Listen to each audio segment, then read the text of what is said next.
Bizning mazhabimiz haqida payg'ambarimizning bashorati bor. Bizning aqidamiz haqida payg'ambarimiz bashorati bor. Hadis bor. Mu'taridiy Hanafiy.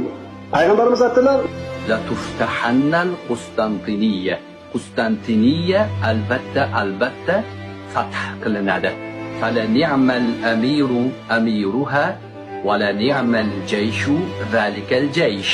O'sha Qustantiniyani fath qilgan amir naqadar ajoyib amir, o'sha Qustantiniyani fath qilgan askarlar naqadar ajoyib askarlar degan hadis. 800 yildan keyin bu hadis rivoyatga tushdi. Sahobalar olisha olmadi, tobiinlar olisha olmadi. Bir necha marta musulmonlar katta qo'shin bilan borib Konstantinopolni, hozirgi Istanbulni ola olmadi. Lekin Imom Muhammad Fotih Mehmet Sulton ikkinchi savol. Qaysi mazhabda bo'lgan? Hanafiy mazhab. Qaysi aqidada bo'lgan?